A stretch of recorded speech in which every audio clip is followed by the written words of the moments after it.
મિત્રો, આજે આપણે ધોરણ 8માં ચોથી કવિતા તને ઓળખું છું માં નો અભ્યાસ કરતા પહેલા એક નાની વાર્તા જોઈએ।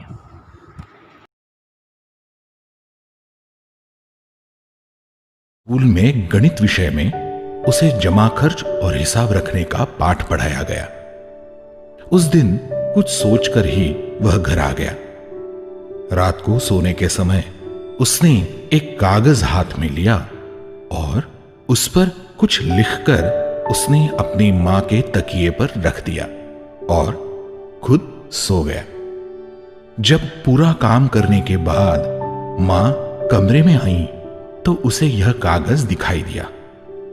मां ने उसे पढ़ना शुरू कर दिया। उस पर लिखा था, मां के लिए किए गए कामों का हिसाब। 1. बाजार में जाकर बनिए से तेल लाने का सेवा शुल्क 2 रुपए। 2. शाम का भोजन करने में मां की मदद करने का सेवा शुल्क 3 रुपए। 3. मां काम करते वक्त छोटी बहन चिंकी को संभालने और उसके साथ खेलने का सेवा शुल्क 5 रुपए। 4. रात सोते समय बिस्तर ठीक ठाक करने का सेवा शुल्क 4 रुपए। कुल मिलाकर मां से अपेक्षित आय 14 रुपए। मां ने उस हिसाब की पर्ची को पढ़ा और वह मुस्कुराई। उसने सोए हुए गोपाल की तरफ प्यार से देखा और एक कागज उठाया और उस पर कुछ लिखकर गोपाल के तकिए पर रख दिया।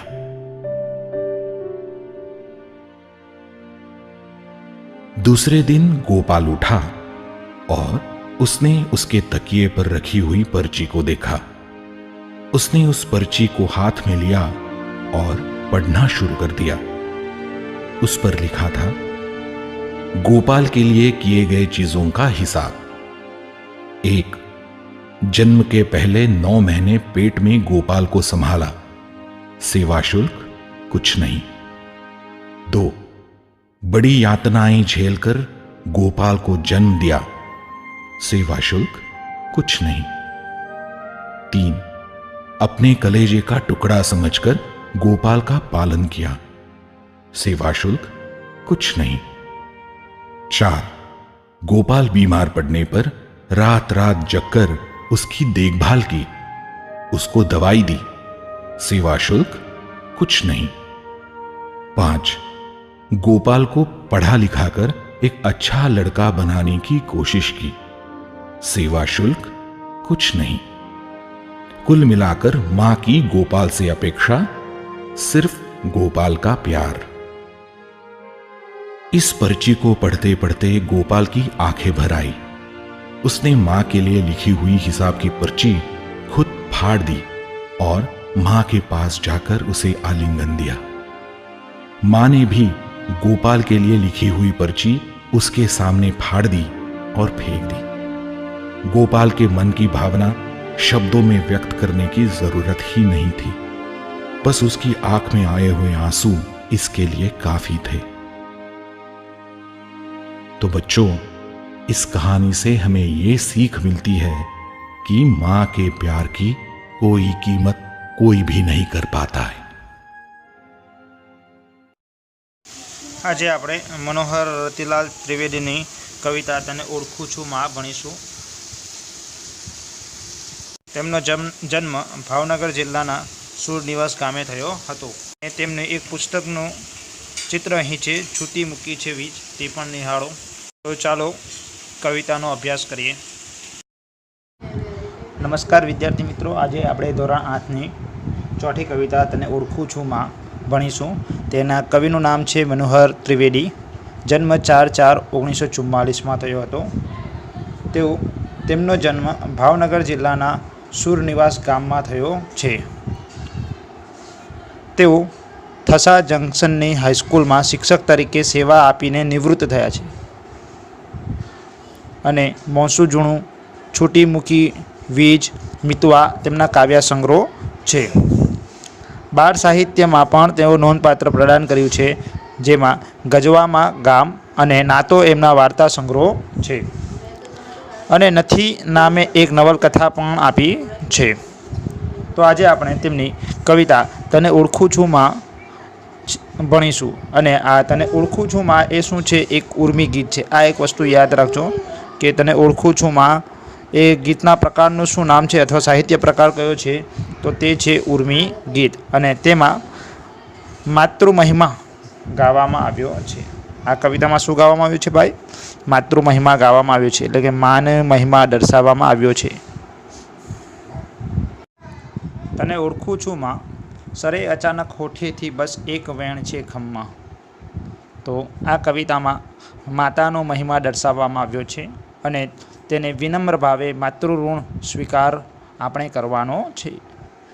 તને ઓળખું છું માં. હવે અહીં બાળક છે તે પોતાની માતાને ઓળખે છે એવું દર્શાવે છે. સાથે સાથે કવિ શું કહે છે? આપણે પણ આપણી માતાના સ્વભાવથી પરિચિત હોઈએ છીએ. સરે અચાનક હોઠેથી બસ એક વેણ છે ખમ્મા. માતા પોતાના સંતાન માટે હંમેશા આશીર્વાદ આપતી હોય છે. સરે અચાનક હોઠેથી બસ એટલે માતા પોતાના પુત્રને માટે હંમેશા એક જ વેણ ઉચ્ચારતી હોય છે અને તે છે ખમ્મા. ખમ્મા એટલે શું? ખમ્મા એટલે કે ક્ષેમ કુશળ. આ શબ્દ યાદ રાખજો. ક્ષેમ કુશળ એટલે શું? દુઃખ ન આવે એટલે હંમેશા પોતાના બાળક માટે તે કુશળતાના જ ભગવાન પાસે પ્રાર્થના કરતી હોય છે કે મારો પુત્ર હંમેશા કુશળ રહે, તંદુરસ્ત રહે. આ વાત અહીં કવિ કહે છે કે માતા પોતાના બાળકને માટે હંમેશા કુશળ રહે તેવી જ પ્રાર્થના ઈશ્વરને કરે છે. ખમ્મા કહેતા પાપણ પરથી નહીં ખરેલા આંસુ, ઘરને ખૂણે એકલ વાયુ વરસે છે ચોમાસું. તો અહીં માતા છે તે પોતાના બાળકને ખુશ રહે, સુખી રહે તેની કામના કરે છે. અને કહેતા પાપણ એટલે આપણા આંખના ઉપરના જે પલક હોય છે તેને પાપણ કહેવાય છે. પરથી નહીં ખરેલા આંસુ એટલે શું કહે છે કે માતા છે પોતાના સંતાન અને સુખની કામના ઈચ્છે છે અને બાળક જ્યારે દુઃખી હોય ત્યારે પણ તેના પાપણ પરથી એની સામે તો આંસુ ક્યારે પણ ખરતા નથી. હંમેશા તે પોતાના પુત્રને દિલાસો આપે છે અને કહેતા કહેતા એની પાપણ ભીની થઈ જાય છે, પણ આ ભીની પાપણમાંથી એક પણ આંસુ ખરતા નથી. અને તરત જ કવિ શું કહે છે બીજી લીટીમાં? ઘરને ખૂણે એકલ વાયુ વરસે છે ચોમાસું. ઘરને ખૂણે એકલ વાયુ વરસે છે ચોમાસું એટલે શું છે કે જ્યારે પોતાનો બાળક દુઃખી હોય છે, પીડામાં હોય છે, ત્યારે માતા એની સામે કોઈ પણ પ્રકારની દુઃખની લાગણી જતાવતી નથી, પરંતુ એ ઘરમાં બેઠી હોય અથવા તો તેના પાસેથી દૂર હોય તો એને ખબર નથી હોતી બાળકને, તેવી રીતના તે છાની માની રડે છે. તેથી શું કહે છે કે ઘરના ખૂણે એકલ વાયુ વરસે છે ચોમાસું. અને આ વાત એના સિવાય કોઈને ખબર હોતી નથી. જાણે કે ચોમાસામાં કેવી રીતના વરસાદ વરસે છે તેવી રીતના તે પોતાના પુત્રને પીડા થાય છે એને ખબર નથી, છતાં પણ એના મુખમાંથી હંમેશા સુખના આશીર્વાદ તો નીકળે છે, પરંતુ તે એકલી રડે છે.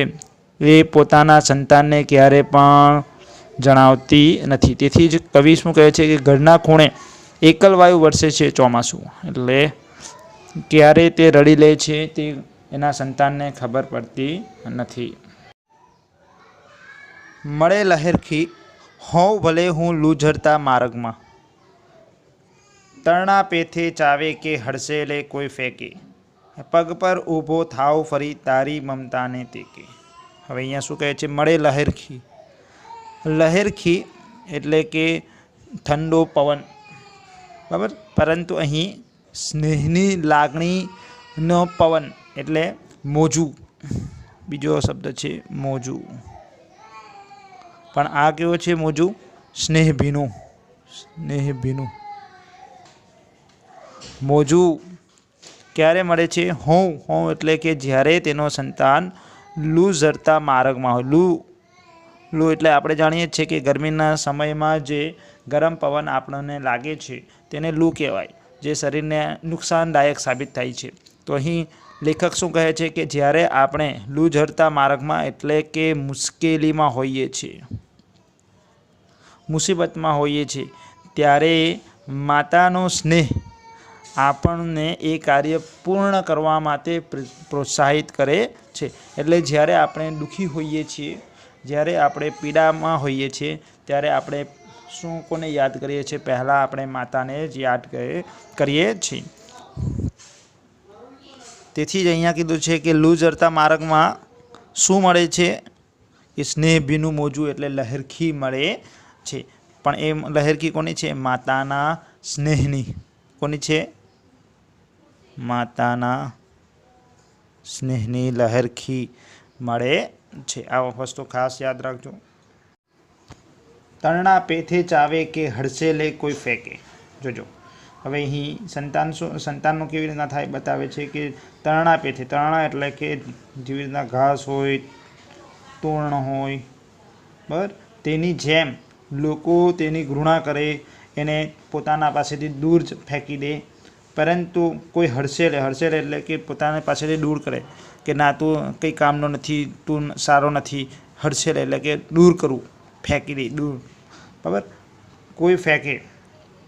પરંતુ માતા છે તે પોતાના પુત્રની સાથે હંમેશા રહે છે. એક ગમે તેવો પણ કેમના પુત્ર હોય, પણ પોતાના સંતાન માટે તે હંમેશા આશીર્વાદ જ આપે છે. કોઈ તરછોડે છે, કોઈ તરણાની પેથે દૂર ફેંકી દે છે, ચાવી નાખે છે. ચાવે છે એટલે શું છે કે એને હાનિ પહોંચાડે છે. દુશ્મન છે તે પોતાના પુત્રને હાનિ પહોંચાડે છે, કોઈને ફેંકી દે છે, છતાં પણ તે પોતાના પુત્ર માટે હંમેશા નયનભર્યા, સ્નેહભર્યા નજરથી જ તેને જુએ છે. આપણે પણ આવી જ રીતના કેટલીક વાર માતાના ખોળામાં રમતા હોઈએ છીએ. તમે તમારા મિત્રો સાથે રમતા હોવ, મિત્રો લોકો તમને રમાડતા ન હોય, ત્યારે તમે શું કરો છો કે તમને કોઈ કે જા તું ઘરે જતો રહે, તું તારે અમારી સાથે રમવાનું નથી. ત્યારે તમને કોણ સહાય કરે છે? તમારી માતા જ. તમે એમના ખોળામાં બેસી જાઓ છો, એ તમને સાંત્વના આપે છે કે કંઈ નહીં, આપણે રમીશું, એમ કહીને તમને સ્નેહ લાલ લડાવે છે. એટલે કંઈ પણ થાય, દુનિયા ગમે તે કહે, પરંતુ માતા છે તે પોતાના સંતાન માટે હંમેશા શું રાખે છે? સ્નેહ જ રાખે છે. પગ પર ઊભો થાવ ફરી તારી મમતાના તેગે. અહીંયા બે રીતના થાય છે કે આપણે જ્યારે નાના હોઈએ છીએ ત્યારે માતા આપણને પાપા પગલી કરતા શીખવે છે, ચાલતા શીખવે છે, દોડતા શીખવે છે. તેવી રીતના અહીં શું થાય છે કે આપણે કોઈ મુસીબતમાં પડી ગયા હોઈએ, મુસીબત આપણા પર આવી હોય, ત્યારે શું થાય છે કે આપણને કોઈ પણ પ્રકારનો સહારો મળતો નથી. ત્યારે માતાના મમતાના તેકે આપણે શું થઈએ? ફરીથી ઊભા થઈ શકીએ છીએ. માતા પણ પોતાના પુત્રને આશ્વાસન આપે છે કે કંઈ નહીં પુત્ર, હવે બીજી ફેરી સારું કરજે, ત્રીજી ફેરી સારું કરજે. તેવી રીતના બાળક એના સ્નેહથી, મમતાના તેકેથી ફરી ઊભો થઈ જાય છે. દસે તેરવા અડે ને પીડા છું થાતી પલભરમાં. જોજો હવે શું કહે? દસે તેરવા. તેરવા એટલે તો શું? તમને ખબર જ છે કે આ તેરવું થયું. 10 તેરવા છે એટલે આપણા 5 ને 5 10 તેરવા. અડે ને પીડા છું થાય જાતી પળભરમાં. એટલે શું કહે છે કે માતા પોતાના સંતાનને 10 તેરવે વડે અડે છે. અને પીડા એટલે શું? દુઃખ. છું એટલે કે દૂર થઈ જાય છે. એટલે જ્યારે માતાના મમતાનો સ્નેહ તમને મળે છે, સંતાનને મળે છે, ત્યારે એ પીડા પલભરમાં જાણે કે દૂર થઈ જાય છે, એવું કવિ કહેવા માંગે છે. એટલે માતા છે પોતાના સંતાનને શું કરે છે કે પગભર થવા માટે બળ પૂરું પાડે છે, હંમેશા તેને આશ્વાસન આપે છે. અને જ્યારે બાળક દુઃખમાં હોય છે ત્યારે તેને સહાય કરવા માટે હંમેશા તત્પર રહે છે. સહાય પણ કેવી રીતના? શારીરિક તો હોઈ શકે, કેટલીક વાર માનસિક પણ હોઈ શકે, કેટલીક વાર ભાવનાત્મક પણ હોઈ શકે. હંમેશા પોતાના પુત્રના સ્વાર્થ માટે કાર્ય કરે છે, તે પણ નિસ્વાર્થ ભાવે. પોતાના સંતાન પ્રત્યે એવું નથી રાખતી કે રાખતું કે મૃતો થશે, મને પાડશે, પરંતુ માતા એવો ક્યારેય પણ કોઈ પણ પ્રકારની સંવેદના બતાવતી નથી. તે તો હંમેશા નિસ્વાર્થ ભાવે જ પોતાના સંતાનની શું કરે છે ભાઈ? સેવા ચાકરી કરે છે. અને એના સ્નેહ, એના પ્રેમથી આપણે હંમેશા તરબોળ થઈ જઈએ છીએ. અને આપણને જ્યારે પીડા, આપણે પણ કેટલીક વાર રમતા રમતા પડી જઈએ, માથામાં વાગે, હાથમાં વાગે, ત્યારે માતા એના પર હાથ ફેરવે છે, કંઈક જાદુ થયો હોય તેવું જ લાગે અને શરીરમાંથી પીડા દૂર થઈ જાય. તેવી જ રીતના અહીં શું કહે છે કે જ્યારે તેના 10 આંગળાના તેરવા ફરે છે ત્યારે જાણે કે બધી પીડા દૂર થઈ જતી હોય તેવું જ લાગે છે. ઘરથી જાઉં દૂર છતાં તું હોય આંખની સામે, કોણ અભાગી હોય જે માને આમ સદા ના પામે. તો અહીં કવિ જણાવે છે કે જ્યારે સંતાન પોતાના માતાથી દૂર જાય છે ધંધાર્થે, કમાવા માટે, છતાં પણ તે હંમેશા એની માતાનું સ્મરણ થતું રહે છે. એની માતા એમની આંખના સામે હોય તેવું જ અનુભવે છે. કોણ અભાગી શબ્દ મહત્વનો છે. અભાગી એટલે જેના નસીબમાં સુખ નથી તે અભાગી કોને કહેશે? જેના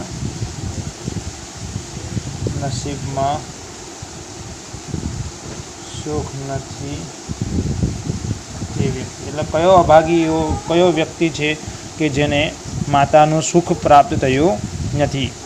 જે માને આમ સદા ના પામે, કે એવો કયો વ્યક્તિ છે કે તે માને પામી શકતો નથી? સ્મરણ સ્મરણ તે તીર્થ, તારી એમ કરું પરિક્રમા. જોજો અહીં કવિ માતાને તીર્થ સમાન ગણે છે. તીર્થ એટલે પવિત્ર સ્થાન છે.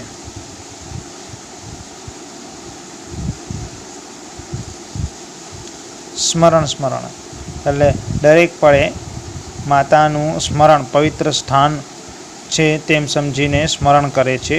તારી એમ કરી પરિક્રમા. પરિક્રમા એટલે શું? તમને અહીંયા જોઈ શકો છો કે પરિક્રમા એટલે પવિત્ર જગ્યા કે વ્યક્તિની ચારે બાજુ ગોળ ગોળ ફરવું તે. હવે જો જે પણ પવિત્ર સ્થાન છે તેને આપણે પરિક્રમા કરતા હોય, જાણે કે યજ્ઞ છે, પીપળો છે, પર્વતમાં પણ આપણે ગિરનાર મંદિર, તો આ બધા પવિત્ર સ્થાનો છે આપણા માટે અને આપણે હંમેશા તેને આ પરિક્રમા કરતા હોય છે. તે જ પ્રમાણે અહીં માતાને પણ એક પવિત્ર સ્થાન આપ્યું છે કવિએ અને તેથી તેની ચારે બાજુ તે ગોળ ગોળ પરિક્રમા કરે છે. આપણે નાનપણમાં વાર્તા સાંભળી છે ગણેશજીની કે તે પોતાના માતા પિતાને તીર્થ માને છે અને તેની ફરતે પરિક્રમા કરે છે. તેવી જ રીતના અહીં કવિ પણ માતાને તીર્થ સ્થાન તરીકે સંબોધે છે અને તેને પરિક્રમા કરવાનું કહે છે.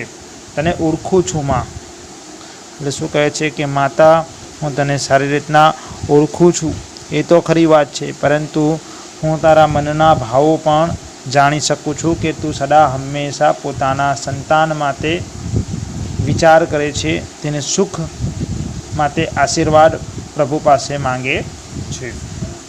હવે કવિતાનો રાગ પણ આપણે સમજવાનો છે અને રાગનું ન સમજ પડે તો કંઈ નહીં, પરંતુ આપણે એને મુખપાઠ તો કરવાની જ છે. તને ઓળખું છું માં, તને ઓળખું છું માં, તને ઓળખું છું માં, તને ઓળખું છું માં. સરે અચાનક હોઠેથી બસ એક વેણ તે ખમ્મા. સરે અચાનક હોઠેથી બસ એક વેણ તે ખમ્મા. તને ઓળખું છું માં, તને ઓળખું છું માં, તને ઓળખું છું માં, तने ओळखूं छुं मां।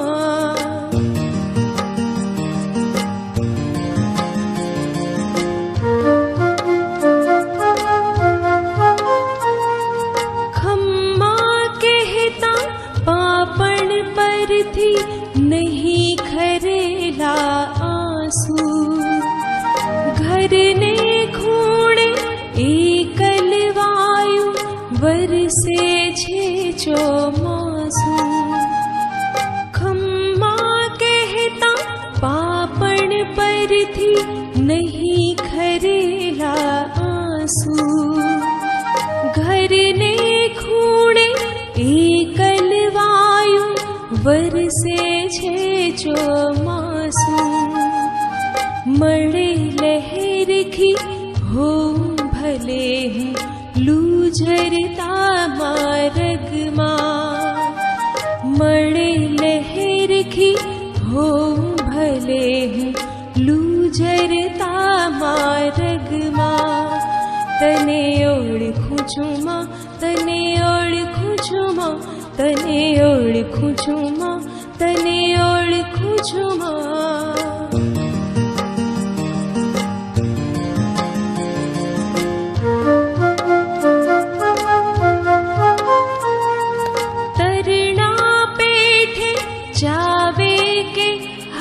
सेले कोई फेंके पग पर ऊभो थाऊं फरी तारी ममता ना टेके। तरणा पेठे जावे के हड़ सेले कोई फेंके पग पर ऊभो थाऊं फरी तारी ममता ना टेके। दशे तेरवा अडे ने पीड़ा छूथाती पड़ भरवा। दशे तेरवा अडे ने पीड़ा छूथाती पड़ भरमा। तने ओळखूं छुं मां, तने ओळखूं छुं मां, तने ओळखूं छुं मां, तने ओळखूं छुं मां।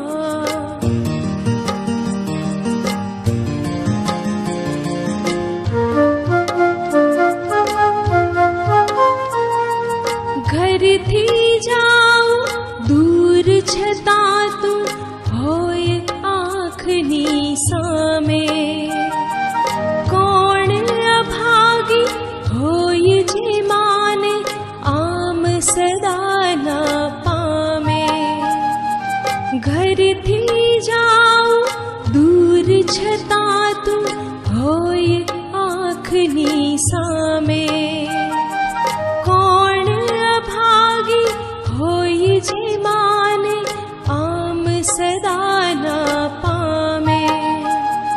स्मरण स्मरण ते तीरथ तारी एम करूं पर कम्मा।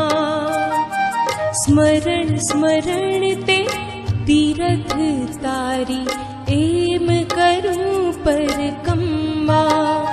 तने ओळखूं छुं मां, तने ओळखूं छुं मां, तने ओळखूं छुं मां, तने ओळखूं छुं मां। सरे अचानक होठे थी बस एक वेण ते खम्मा खम्मा। सरे अचानक होठे थी बस एक वेण ते खम्मा। तने ओळखूं छुं मां, तने ओळखूं छुं मां, तने ओळखूं छुं मां, तने ओळखूं छुं मां, तने